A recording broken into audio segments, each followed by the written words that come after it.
အခုတခါ coin စပရင်အစားထိုးတာကိုပြသသွားမှာဖြစ်ပါတယ်ခင်ဗျာ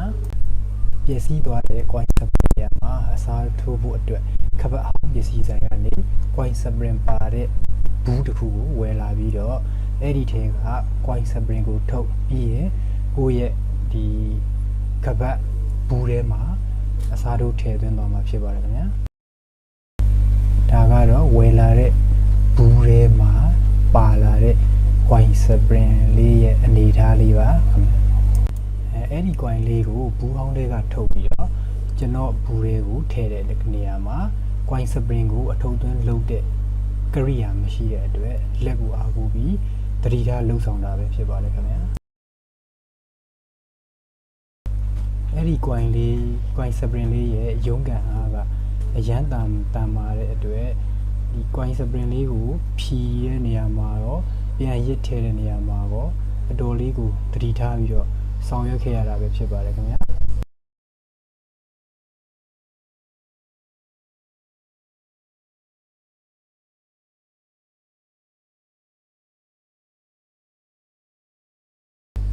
ဖြီးပြီးသွားတဲ့နောက်မှာကျွန်တော်ရဲ့ဘူးလေးကို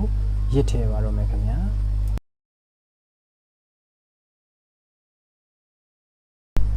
coin စပရင်လေးကိုရစ်ထည့်ရမှာပြောင်းပြန်ရင်းမိရင်ပြတ်ထွက်တတ်တဲ့အတွက်မှန်မှန်ကန်ကန်ရစ်ထည့်တတ်ဖို့လေသတိထားရပါမယ်ခင်ဗျာအခုရစ်ခွေနေတဲ့အတိုင်းအလိုက်တင်ရစ်ထည့်ရင်မှားပါမယ်သူကဒီရစ်ခွေနေတဲ့ direction နဲ့ဆန့်ကျင်ပြီးတော့ရစ်ထည့်မှာမှန်ကန်ပါတယ်ခင်ဗျာ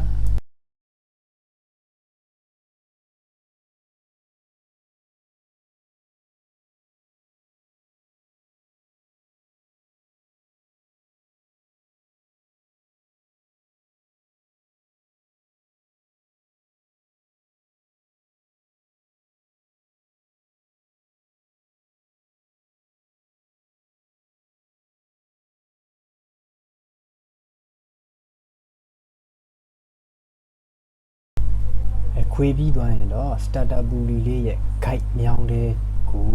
coin ရဲ့အစာလေးအံဝင်အောင်လို့ထည့်ပေးရမှာဖြစ်ပါတယ်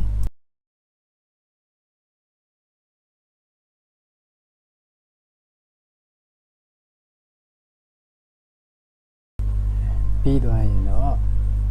smooth ဖြစ်သွားအောင်ချောစီလေးအနည်းငယ်ထည့်ပြပါမယ်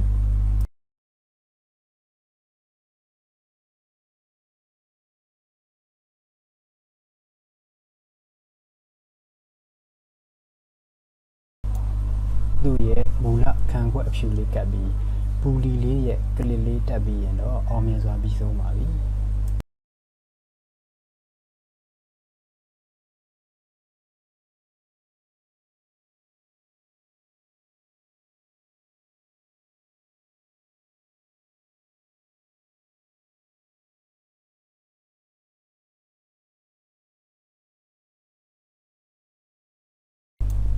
စပရင်ဘူးလေးကိုခပတ်အုံမှာမတက်မီခပတ်ကိုဥစွာရစ်ထည့်ပေးဖို့လိုအပ်ပါတယ်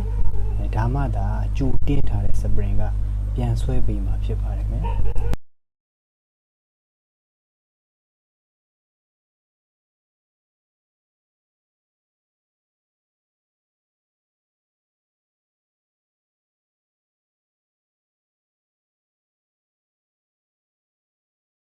ဘောဆန်စာလေးကိုစပရင်ဘူးမှာတက်လိုက်ပါမယ်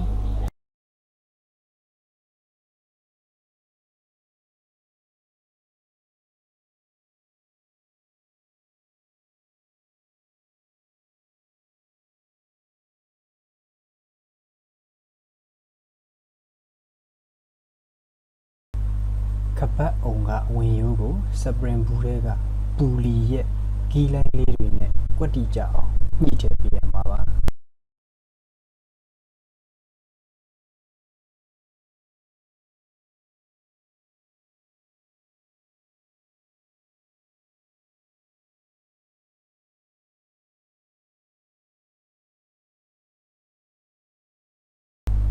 ဆန်ဆာဘောလေးရဲ့လှုပ်ရှားမှုကြောင့်ခပတ်လော့ကျသွားတာကိုရှောင်ရှားရန်ဒီခပတ်အုံကိုဘာတီကယ်ကြအောင်ထောင်မှတ်ပြီးတော့ခပတ်ကိုဆွဲထုတ်ကြည့်ပါတယ်အဲ့ဒါပြန်ရစ်သွားတဲ့အတွက်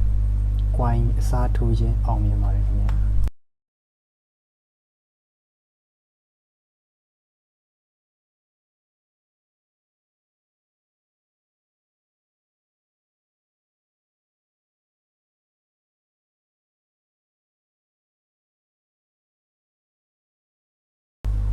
ပတ်ကိုဆွဲထုတ်လိုက်ရင်ပြန်ရစ်သွားတာကိုတွေ့ရမှာဖြစ်ပါတယ်ခင်ဗျာ